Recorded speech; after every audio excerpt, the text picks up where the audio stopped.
Alexandra Robinson at the Blanton Museum of Art to speak with Claire Howard about the exhibition Anni Albers in Thread and on Paper. Thank you for joining us. Thank you for having me. So I want to get into it, but I want to sort of put into context a little bit about Anni Albers in general. So can you talk a little bit about her as a preeminent female artist in the 20th century?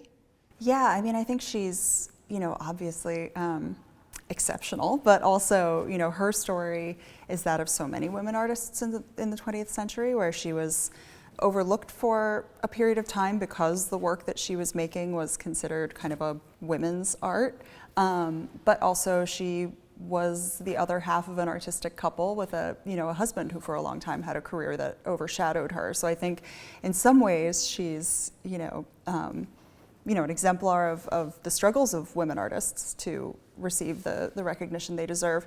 I think she's also tremendously influential, and that's part of why we're so excited to be showing her work here, given the excitement around textile art in the contemporary art world right now. She's someone who almost ended up, if she had had her druthers, wouldn't have gone the route that she did. She was tracked, like most women entering the Bauhaus, into the weaving workshop. And it was there that she discovered that she was incredibly adept at weaving and eventually ended up leading the weaving workshop at the Bauhaus. But if she had had her way, she would have studied painting. And so I think her career is really fascinating in that way. She did receive lifetime recognition through a MoMA show, but then kind of dropped out of view for a period of time. But if you speak to contemporary weavers, all of them will cite Anni Albers as a real touchstone, and she's someone who's been receiving overdue recognition more recently since a retrospective at the Tate in 2018.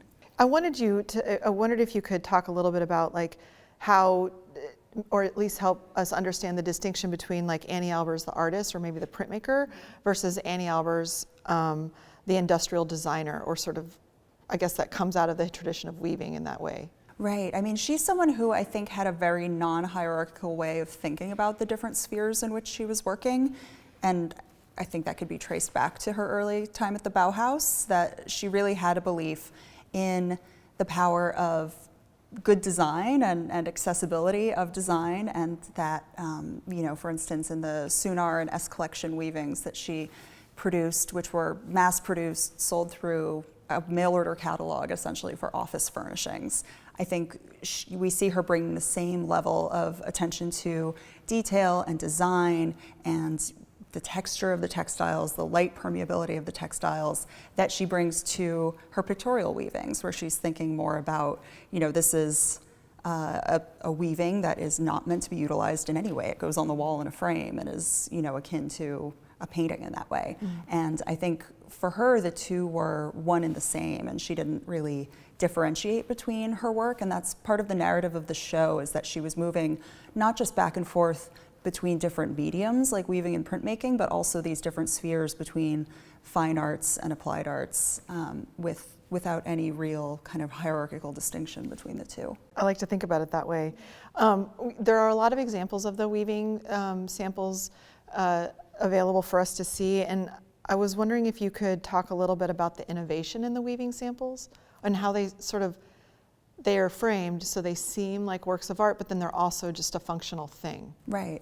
And some of them even have a little tag on them that says Anni Albers Fabrics. So we get the sense that these were swatches that she was shopping around to, designers, people who would mass produce fabrics for designers. There's one that's specifically produced for an evening jacket. And so it has kind of this sparkly quality to it, which a lot of her textile samples that are in the show do, which I thought was really interesting. There's a sort of lightheartedness to that sparkling quality, but it's also extremely rigorous because it's her way of investigating the way that light can be brought into textiles, and there can be some play of light off of the textiles and what kind of materials would allow her to do that.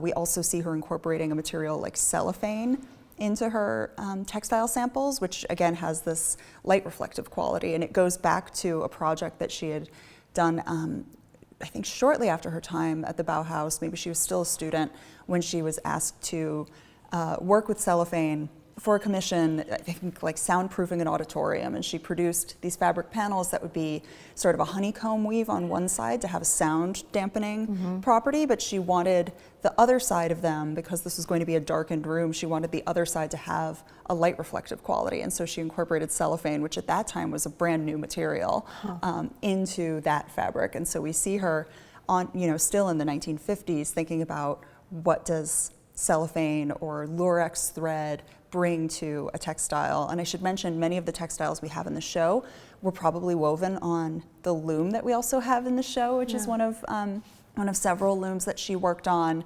which she actually sold or donated when she gave up weaving entirely, and just really said, I'm finished with this, and got rid of her looms. And so they've only recently come back into the collection of the Joseph and Anni Albers Foundation. But I think it's such a definitive move to give up your loom entirely and close that door on that chapter of your artistic production. That's interesting. Well, and actually I wanted to kind of move into the printmaking from that perspective, because there's something in between the process of weaving, I think, and the process of printmaking. And so I wonder if there's any information or ideas around the sort of jump between the two, or the relationship between printmaking and weaving. Yeah, it's interesting because she did do so much to kind of redefine weaving earlier in her career as a fine art form. So to give that up in 1968 and say, I'm absolutely finished with this, and shift to printmaking seems like a big move, but at the same time, it's in keeping with her spirit of experimentation. It's also something that would have allowed her to continue to work collaboratively, as she always had, in producing designs that would then be handed off to a textile artisan for a large-scale weaving that was kind of beyond the scope of her production. And so I think printmaking also enabled her to collaborate with master printmakers and kind of creating a design and passing it off to be rendered as a print. I think, the narrative of the show really is that she didn't think, for example, the design that she made for this rug, Smyrna, in 1925 when she was a student at the Bauhaus, she didn't think about that design was made for a rug and therefore can only ever be a rug. She kind of thought, well, what would this look like as a print? And so I think printmaking opened up for her a new way of working and experimentation, but also a way to see her designs realized in a different format that I think was really exciting for her as an artist who wanted to continue to innovate late in her life. One of the things that I think is interesting about this exhibition is the series of prints that are along the wall across from Smyrna, because they are like revisits or visitations back to an earlier idea in the form of printmaking, which is it's exactly what you just said, right? And it's interesting to see the sophistication of the material of printmaking and of an artist later in their career reviewing or viewing back at something that they did many years ago.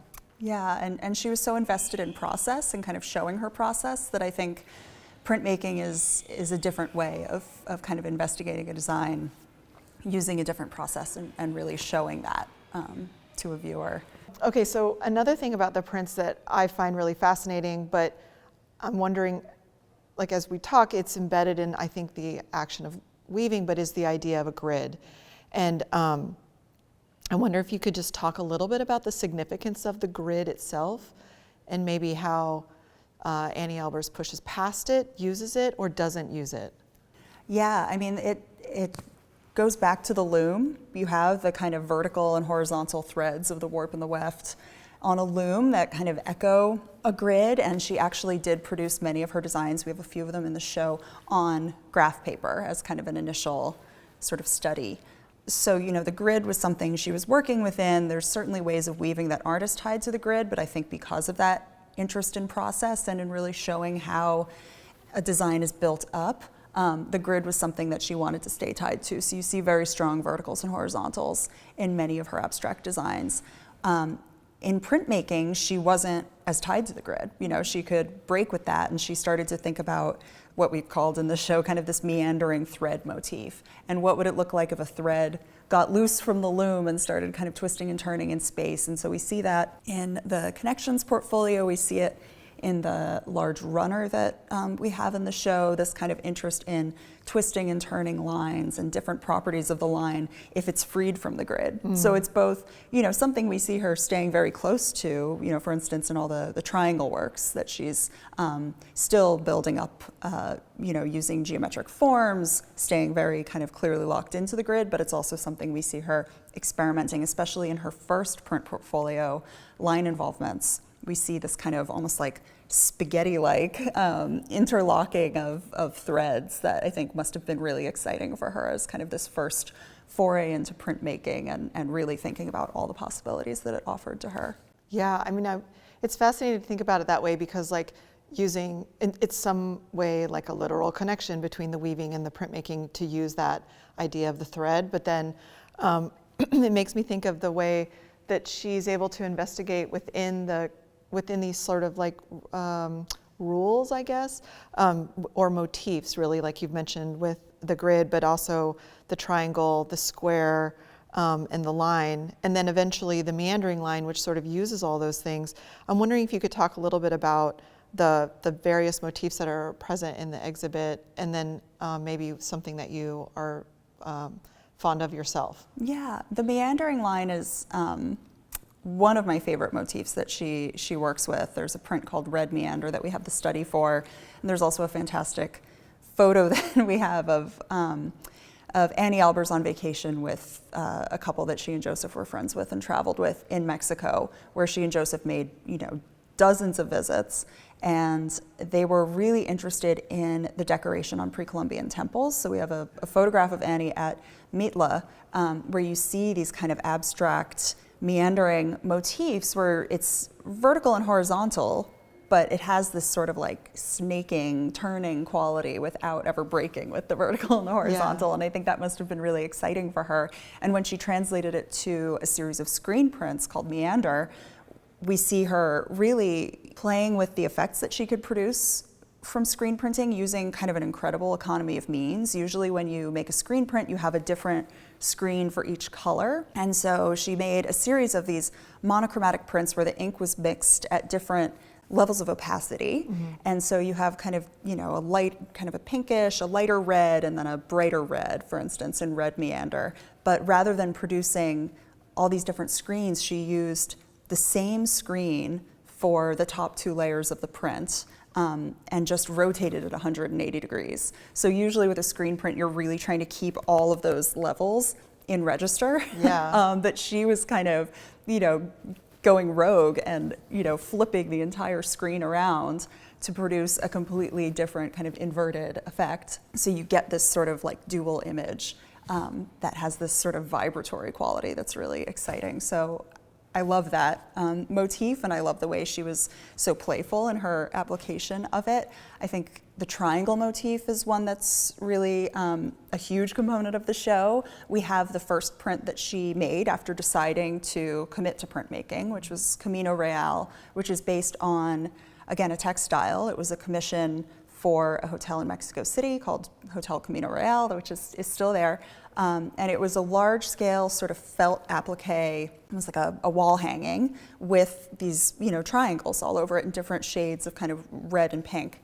And when she decided in 1968 to switch entirely to printmaking, Camino Real was the first print that she made. And we see her for, the next 2 decades experimenting with triangles and thinking, what can this really simple building block give to me in terms of different configurations, different levels of density. We see her experimenting with illusions of kind of advancing and receding forms, using different levels of density in her arrangement of the triangles, but it's always very intuitive, the kind of placement of the triangles into these configurations. So it's a really fascinating, it's such a simple form, but it's fascinating to see how many different permutations it can take, and also the way in which she translated that into so many different types of printmaking. I think is really an interesting, if you're a printmaker or an aficionado of printmaking, this is really a fantastic show because she experimented with like every type of printmaking you could do.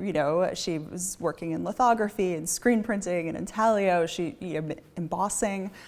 So she did, just kind of a wide range of prints, and I think you can see that she was really stimulated by the possibilities of these different types of printmaking too. Yeah, I mean, there's such good examples of a variety of, I mean, the embossings are, you can't photograph them either. Yeah, so. Yeah, and I'm going to say they're among my favorite works in the show. Yeah. You had asked, and, Yeah. and I love the gold embossing that she did. I love the mountainous series of white embossings where she's really using their uninked embossings. So she's using the advancing and receding that embossing produces and the shadows as a line to produce, to give this sense of shape. Yeah, there's a nice symbiosis, I feel like, or relationship between weaving and printmaking because of that, like with the choices that she makes to sort of pull thread and like make new shapes, or what, like your example of the darkened auditorium where there's a sort of reflective material, so there's this like give and take. Yeah. And it's happening in this piece as well, and then it's happening in the print, so there's always this like understanding of distance or space, which is really, really nice, I think. It's a very sophisticated way of thinking about it. And some of them have a real kind of vibratory quality, which I think is really interesting to think about, given that she was making these in the 70s. And I like to think of her, she is such a high modernist touchstone, but, she was also, I think the prints that she was making in the 70s are very much of their time too, when you look at the color palette. Oh, yeah. And that kind of way that they work optically, and I think it's interesting to think about her kind of participating in her time as well. Yeah. Is there anything else that you think is important to share about Anni Albers? I mean, this isn't directly called out in the wall text, but something that I think is really inspiring about this show is that it's work that she made in the last 4 decades of her life, and her shift to printmaking happened when she was about 70 years old. So to think about somebody who had really revolutionized weaving as a fine art form and changed the way people thought about weaving as an art, to then give it up entirely and pivot to a completely new medium and be really experimental within that medium too, and try out all different things, even though she's committed to abstraction throughout, I think really reveals her integrity and spirit of experimentation as an artist who was never afraid to try new things. And I think the idea of taking on a whole new medium, really investing in it in the final decades of your life is inspiring to artists and non-artists alike.